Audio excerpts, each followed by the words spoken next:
So far, my heart is so frail. I think I'd rather stay inside, but you love me anyway. It's like nothing in life that I've ever known. Hey guys, welcome to the Youth Ministries video.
This week's memory verse is found in Psalms 56:3. When I am afraid, I trust in you.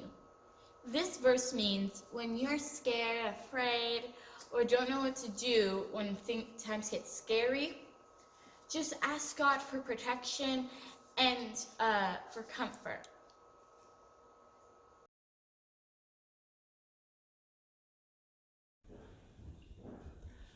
Aloha, boys and girls. Once again, it's Chris, and welcome to Story Time. Now, last week, we talked about trust, and we talked about how we can trust God when we're in times that are kind of scary or difficult. And today, we're going to talk about 3 young men in the Bible that showed a great example of how to do just that. And they go by the names of Shadrach, Meshach, and Abednego. Now try say that 3 times fast. Just kidding, you don't have to do that. But anyway, our story takes place in a land called Babylon, right? And there was a ruler in Babylon, and his name was King Nebuchadnezzar. Now say that 3 times fast. No, I'm just kidding. But we're going to call him King Neb, just for short, because it's easier. It's easier for me. So anyway, King Neb has this huge statue made of gold built. And he has it set up so that all of Babylon can see it. And then a command goes out that whenever the people of Babylon hear a sound, they're going to have to worship and bow down to this gold statue. Now that sound was a horn and a bunch of musical instruments and music, but I don't have that with me right now. But what I do have is this conch shell. So we're going to say that this is the sound that they hear, okay? It goes like this. Okay? So every time they hear that sound, all the people in Babylon are commanded that they have to bow down and worship this idol. So they get it set up and they sound off the horn. Then all the people of Babylon started to bow down and worship this gold statue. But there was 3 people that didn't. Who is it? That's right. Shadrach, Meshach, and Abednego. Now, why did they not bow down and worship?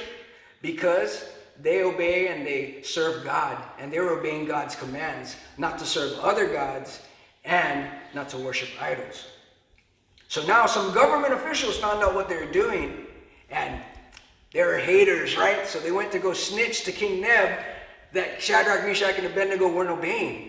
And they came up to King Neb and said, King Neb, King Neb. Okay, I don't know if that's how they sound, but that's just how I'm going to make them sound, okay? The King Neb, Shadrach, Meshach, and Abednego aren't obeying your commands. And King Neb was mad. He's, bring them to me, right? So they bring Shadrach, Meshach, and Abednego in front of the king, and he starts to lecture them. He's like, is it true that you won't bow down and worship my idol? You know what, I'll give you guys one more chance. And when this horn sounds, you guys have to bow down. But if you don't, then I'm going to throw you in the fiery furnace. Now, a fiery furnace is a big pit of fire. And if you get thrown in there, that's automatic death, right? But this is what Shadrach, Meshach, and Abednego said to the king. They said, you can throw us in the fire, and if you do, the God we serve is going to rescue us from it. And he's going to rescue us from your hand. But even if he doesn't, we're still never going to serve your gods or worship your idols. Now King Neb got even more mad. He turned up the heat, in fact. He was like, more fire! And then they turn up the heat 7 times harder. They tie up Shadrach, Meshach, and Abednego and throw them in the fire. Then when they looked in the pit, King Neb and all the people were amazed because Shadrach, Meshach, and Abednego are just cruising in there, walking around unharmed, not even tied up anymore. But not only that, there was another person in the fire. There were 4 people, and God was with them, and God was there protecting him. So King Neb was amazed, and he's like, boys, come out of there. And he brought them out, and he started to praise their God for protecting them and started to commend them for their faith. And he also demanded all the people in the land to start to respect their God. Now you see, Shadrach, Meshach, and Abednego, They had faith and trust in God. Now let's say if they didn't, what would happen to them? If they didn't show that faith and trust in God, they would be like this balloon right here that only has air in it. And when the balloon goes through the fire, that happens. But if you can be like Shadrach, Meshach, and Abednego and have faith and have trust in God, you could be like this balloon with water. Then when you go through the fire, you won't get burned and you'll be protected. And that's it for our story time today. Thank you for tuning in, and we'll see you next week. Get it. God, thank you for this day. I hope we have a good time, and I hope the virus goes away and disappears, and I hope everything will be safe. I hope the families will be good, and I hope the families won't get sick. Everybody will be safe, and amen. Future so far.